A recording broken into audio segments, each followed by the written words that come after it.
Fala pessoal, tudo bem com vocês? A gente vai dar sequência ao estudo da carta de Paulo aos Efésios e hoje a gente vai trabalhar uma primeira parte do capítulo 4, tá? Que diz o seguinte: Como prisioneiro no Senhor, rogo-lhes que vivam de maneira digna da vocação que receberam, sendo completamente humildes e dóceis, e sejam pacientes, suportando uns aos outros com amor. Façam todo o esforço para conservar a unidade do Espírito pelo vínculo da paz. Há um só corpo e um só Espírito, assim como a esperança para a qual vocês foram chamados é uma só. Há um só Senhor, uma só fé, um só batismo, um só Deus e Pai de todos, que é sobre todos, por meio de todos e em todos. E a cada um de nós foi concedida a graça, conforme a medida repartida por Cristo. Por isso é que foi dito, quando ele subiu em triunfo às alturas, levou cativos muitos prisioneiros e deu os dons aos homens. Que significa ele subiu, senão que também havia descido às profundezas da terra? Aquele que desceu é o mesmo que subiu acima de todos os céus, a fim de encher todas as coisas. E ele designou alguns para os apóstolos, outros para profetas, outros para evangelistas e outros para pastores e mestres, com o fim de preparar os santos para a obra do ministério, para que o corpo de Cristo seja edificado, até que todos alcancemos a unidade da fé e do conhecimento do Filho de Deus e cheguemos à maturidade, atingindo a medida da plenitude de Cristo.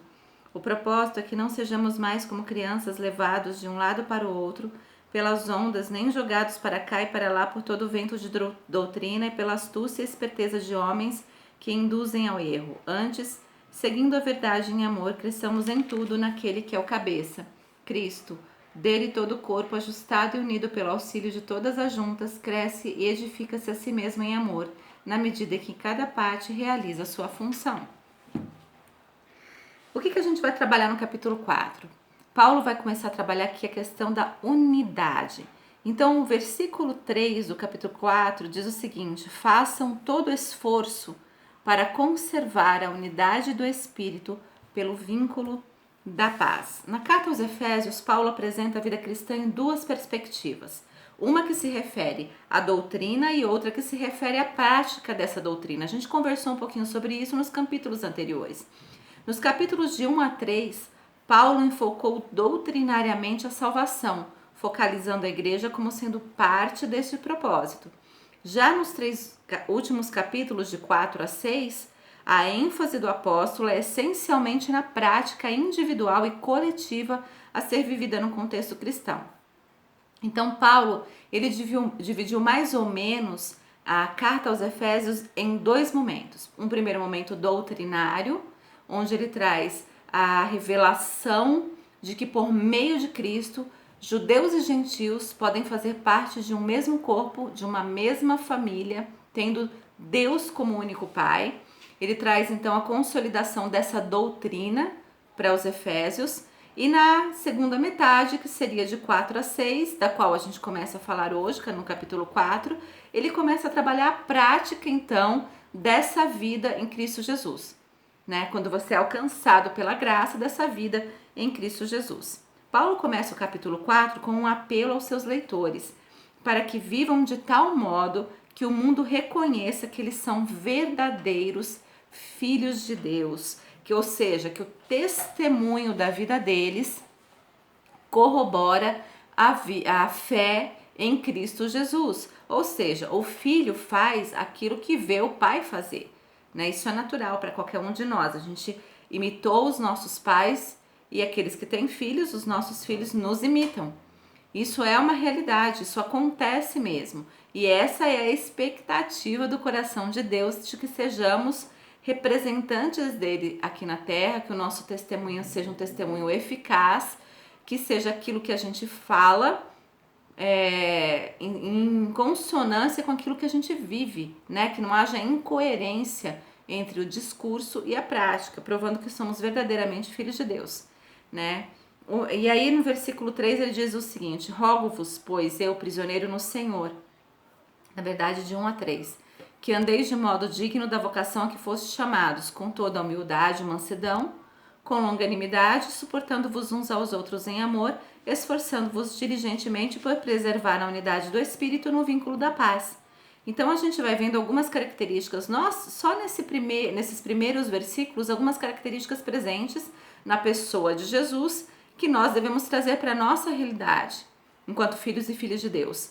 Primeiro, a humildade e a mansidão. Elas são parte da personalidade de Jesus. A gente vê isso lá em Mateus 11, de 28 a 30, quando ele diz: aprendei de mim, que sou manso e humilde de coração, e alcançareis descanso para as vossas almas. Longanimidade é fruto do Espírito, está lá em Gálatas 5, 22. Amar uns aos outros é um mandamento e faz parte do caráter de Jesus, isso está lá em João 15, 17. Então a gente vai vendo que nesses primeiros versículos Paulo está dizendo, olha, que vocês vivam de modo digno do chamado de vocês, da vocação de vocês, que é serem salvos em Cristo Jesus e separados para um propósito. Viver a verdade do Evangelho e testemunhar a verdade do Evangelho. Então, essas coisas precisam estar presentes na nossa vida, como humildade, mansidão, longanimidade, amar uns aos outros, entre outras coisas. A palavra Espírito de Efésios 4:3 tem um E maiúsculo, pois se refere ao Espírito Santo de Deus. Isso significa que a igreja não é uma unidade produzida pelas tradições denominacionais, que às vezes são inteiramente humanas. O que interessa ao corpo de Cristo é a unidade gerada pelo Espírito Santo. Se o Espírito Santo não estiver em nós, não podemos experimentar a unidade espiritual nem desenvolver o vínculo da paz. Nos versículos de 4 a 6, ele diz o seguinte: há somente um corpo e um espírito, como também fostes chamados numa só esperança da vossa vocação. Há um só Senhor, uma só fé, um só batismo, um só Deus e Pai de todos, o qual é sobre todos, age por meio de todos e está em todos. A unidade dos 7 elementos que formam os alicerces do cristianismo apela insistentemente para uma unidade correspondente entre aqueles que confiam nesse fundamento. Um só corpo. Todos pertencem ao corpo de Cristo, têm a mesma esperança de vocação, salvos e santos, têm o mesmo Senhor e a fé nesse Senhor Jesus e são filhos do mesmo Pai, feitos um por meio de um único batismo, o batismo com o Espírito Santo de Deus. Dos versículos 7 a 10, e a graça foi concedida a cada um de nós, segundo a proporção do dom de Cristo. Por isso diz: quando ele subiu às alturas, levou cativo o cativeiro, concedeu dons aos homens. Ora, que quer dizer subiu? Senão que também havia descido até as regiões inferiores da terra. Aquele que desceu é também o mesmo que subiu acima de todos os céus para encher todas as coisas. Aí a gente vai começar a trabalhar um pouquinho as nuances desses versículos. Apesar de Paulo rogar aos cristãos que andassem de modo digno da vocação com que foram chamados, ele enfatiza que a graça foi concedida em Cristo, e isso é uma medida de dom de fé. Na verdade, a gente não ganha a graça por causa das nossas obras. Isso é um dom do Senhor. Então, nós somos salvos em Cristo Jesus por causa da fé que nós temos nele e segundo a medida do seu dom, daquilo que ele nos concede, não daquilo que a gente alcança por merecimento com obras. Paulo demonstra que o Salmo 68, verso 18, refere-se a Cristo, o único homem dentre os homens que subiu ao alto. Sobre esta façanha do Cristo, o livro de Provérbios também contém a seguinte citação: quem subiu ao céu e desceu? Qual o seu nome e o nome do seu filho, se é que o sabes? E aí Paulo responde dizendo que realmente essa pessoa que subiu aos céus e desceu e subiu novamente, essa pessoa que desceu às profundezas e subiu aos céus, é o Cristo revelado. Ele veio dos céus, ele desceu às profundezas, levou cativo o cativeiro e subiu ao céu como um Cristo glorificado. É a pessoa de Jesus, é o seu senhorio e o seu poder que estão revelados aqui na palavra do Senhor. Sabemos que Cristo subiu aos céus e assentou-se à destra da majestade nas alturas. Porém, o que significa levou cativo o cativeiro?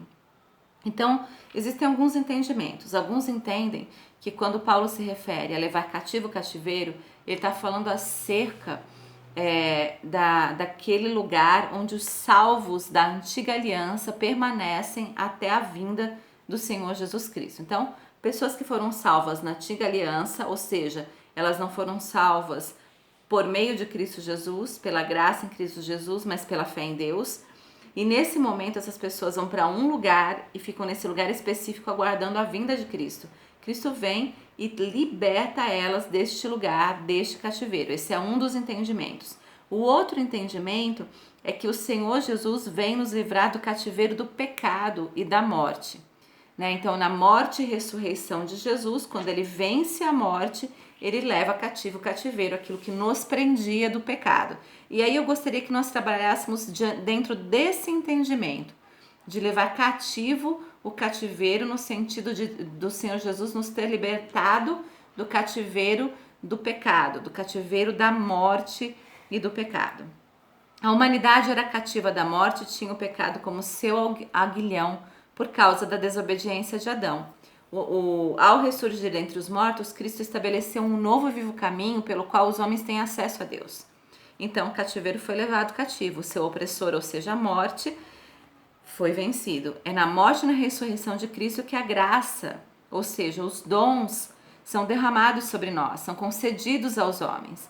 Então, o Senhor, ao ter vitória na cruz sobre a morte, ele derrama sobre nós dons que nos capacitam a exercer o ministério na edificação da igreja. Regiões inferiores da terra. Alguns acham que são Hades, dentro do entendimento de que o Senhor vem tirar do mundo dos mortos aqueles que ficaram ali, aguardando a vinda do Senhor Jesus. E alguns entendem que realmente essas regiões inferiores da terra é a descida do Senhor do céu à terra, a sua morte na cruz. Então o momento da sepultura seria o ir às regiões inferiores da terra e voltar de lá, vencendo a morte e levando cativo o cativeiro do pecado, tá? E aí ele distribui os dons, e era aqui que eu gostaria de me ater um pouquinho mais, porque aí todo esse preâmbulo de Paulo e toda essa explanação, trazendo um pouco mais da doutrina, mas também já ensinando aquilo que a gente precisa fazer para viver uma vida condizente com aquele que foi regenerado em Cristo Jesus, que foi alcançado pela graça. O Senhor diz, olha, então quando Jesus faz essa obra redentora na cruz do Calvário, ele derrama dons. Ele dá capacitação aos homens para exercerem dons ministeriais. Mais para frente, nós devemos trabalhar a questão dos dons espirituais, mas nesse momento nós vamos trabalhar a questão dos dons ministeriais.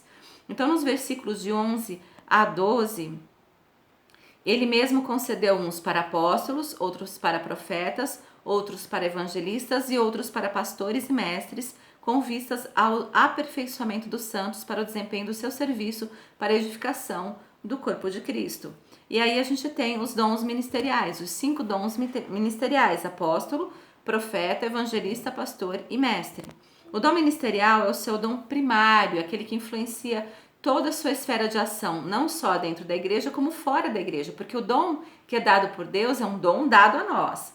E aí nós temos isso como uma característica nossa, faz parte de quem nós somos em Cristo Jesus. E esse dom ele vai se manifestar tanto no exercício do ministério na igreja como fora, porque ele será uma característica nossa. Então ele vai estar presente na esfera de ação nossa, tanto dentro da igreja como no meio secular, num trabalho fora da igreja, na escolha de uma faculdade, de um estudo, enfim.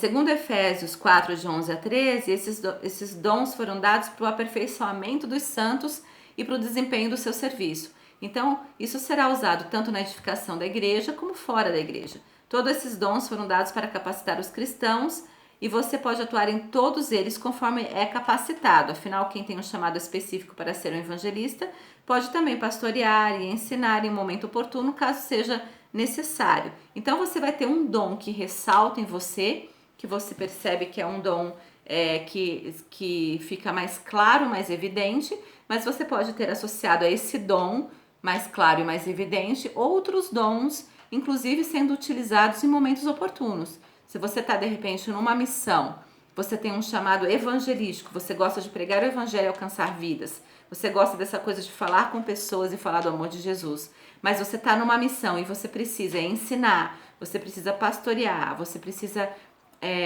pregar, você precisa abrir a igreja, então você vai acabar usando os demais dons na capacitação e na edificação do corpo de Cristo. O dom apostólico, ele mobiliza pessoas para o ministério, missão e multiplicação. A palavra apóstolo significa enviado. É o tipo de pessoa que tem a função de enxergar a planta celestial e trazer o céu à terra. Eles têm um olhar voltado para o futuro, buscando ver o que precisa ser construído. Pessoas, organizações, igrejas. Ele também tem uma função de mentorear, de discipular homens e mulheres. E o propósito apostólico é o cumprimento dos grandes propósitos de Deus. Tradicionalmente, a igreja atribui bastante significado místico à palavra apóstolo, mas ele é um dom que é dado por Jesus e que a igreja precisa abraçá-lo como uma ferramenta capacitadora da edificação da igreja, do corpo vivo de Cristo, tá? Na verdade, nas escrituras há mais de 25 pessoas listadas como apóstolo, inclusive uma delas é mulher, então não se resume apenas aos 12 apóstolos, e em seguida o apóstolo Paulo, que é chamado no momento posterior, inclusive, ao chamado dos primeiros 12 apóstolos. O Senhor levanta outros apóstolos na caminhada da igreja, inclusive uma mulher. Então, isso é uma coisa presente que pode acontecer nos nossos dias. Exemplos de atuação de um apóstolo: fundação de igrejas, missões transculturais, projeto de abertura de novos campos de trabalho, seminários para a liderança, entre outras coisas. O dom profético, que é o dom revelador, é discernindo e declarando poder, presença e perspectiva de Deus. O profeta é o confidente e porta-voz de Deus. A Bíblia diz que o dom profético atua em conjunto com o ministério apostólico, que é, ou seja, o ministério de construtor. A palavra profeta vem do grego profetes, que significa declarar a palavra ungida de Deus. Isso implica que profetas gastam tempo com Deus e sabem ouvir a sua voz para poder declarar qual é a vontade de Deus, né? Então, essas pessoas, elas normalmente têm discernimento espiritual, elas têm insights acerca daquilo que Deus deseja manifestar em determinado momento, né? Parte da responsabilidade do profeta é discernir e declarar o poder, a presença e a perspectiva de Deus, ou seja, aquilo que Deus deseja mostrar naquele momento, aquilo que Deus deseja revelar, tá? A gente não pode abolir o chamado profético, entendendo que profetas só eram aqueles do Antigo Testamento. A palavra de Deus no Novo Testamento destaca alguns profetas, ela cita alguns profetas, então a gente sabe que é um ministério que continuou acontecendo e pode acontecer nos nossos dias. A gente não deve temer o chamado profético, o chamado de ser um profeta, né? Então, normalmente, o profeta está muito presente na vida da igreja, no exercício do ministério de oração e intercessão, no exercício do ministério de louvor, tá? Ele é um ministério muito utilizado na vida da igreja, mas a gente acaba não chamando de profeta. Áreas de atuação também podem ser trabalhos com marginalizados, pregação da palavra de Deus, mensagens de despertamento espiritual, mensagens de exortação, consolação e edificação, cultos de oração e pregação da palavra, entre outros. O dom de evangelista, declarando e demonstrando o evangelho para trazer convicção, conversão e consagração ao não alcançado. É a pessoa que gosta do tete a tete, que gosta de falar de Jesus pessoalmente, que gosta de trazer essa revelação da salvação em Cristo Jesus. O evangelista é o cara que vai para o campo, que vai ministrar, que vai falar para as pessoas, que vai falar no trabalho, que vai falar para a vizinha. Esse é o cara que gosta de evangelizar. Quais são as áreas de atuação? Pregação, conferências evangelísticas, trabalho de rádio, evangelização de criança, grupo de estudo, evangelismo universitário, entre outras modalidades, tecnologias a favor do evangelismo, evangelismo pessoal, entre outras coisas. Tem uma série de coisas que o evangelista pode agir. E o dom pastoral? O dom pastoral é o dom do cuidador, né? É aquele cara que gosta de cuidar, ele se importa com as pessoas, ele também gosta de discipular, no sentido de trazer para perto, de trazer para junto, de acompanhar. E aí algumas pessoas confundem a função pastoral dentro da igreja institucional, como um pastor que fez faculdade de teologia para ser pastor de uma comunidade local, com o dom ministerial de pastoreio. Você pode ter um dom ministerial de pastoreio e não se sentir vocacionado para pastorear uma comunidade local.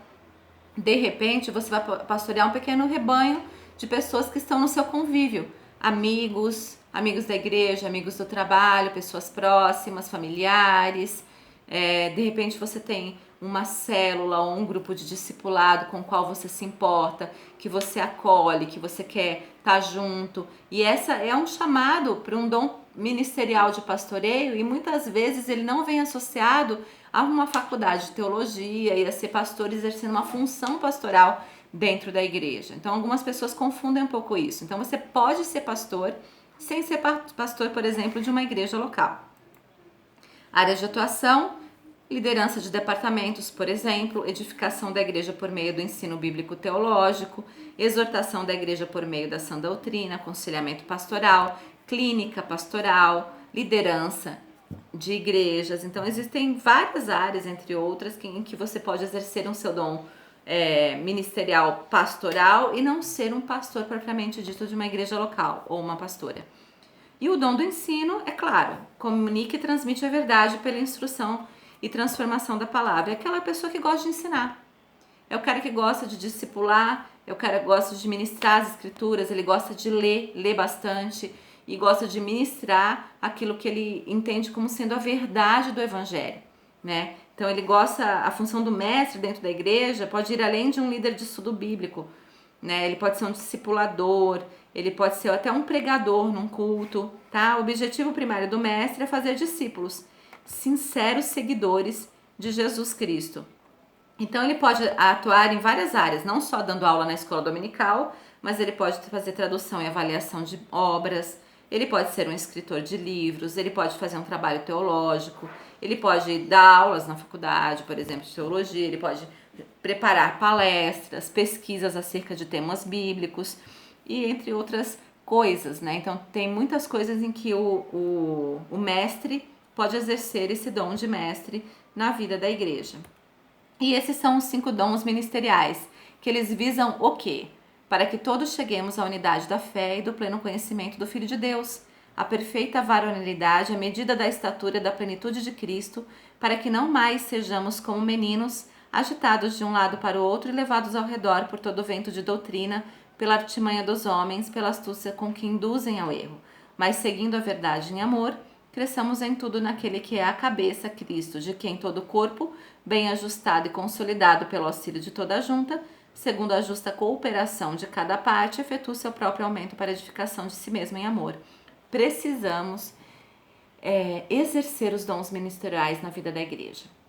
Nós precisamos despertá-los no meio da comunidade, precisamos exercê-los. Então, que nós possamos buscar no Senhor, discernir qual dom ministerial o Senhor tem nos dado. Tem dado a mim, tem dado a você, para que a gente consiga exercer com excelência o crescimento da igreja, a edificação da igreja e, inclusive, ajudar na nossa escolha quanto à nossa profissão, quanto à nossa atuação ministerial na igreja, quanto fora da igreja, e que o Senhor possa nos dar sabedoria e direção para discernir aquilo que Ele tem como um dom ministerial para as nossas vidas. Lembrando que você pode ter um que ressalta, mas outros vêm acompanhados com ele.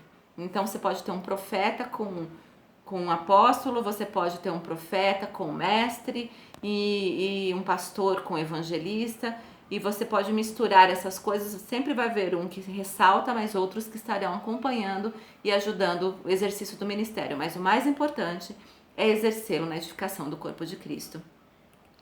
Resumindo, a unidade do corpo, seguir a verdade em amor, crescer em Cristo, ou seja, crescer no caráter de Jesus, exercer os dons ministeriais e fazer tudo isso amando uns aos outros. Amém?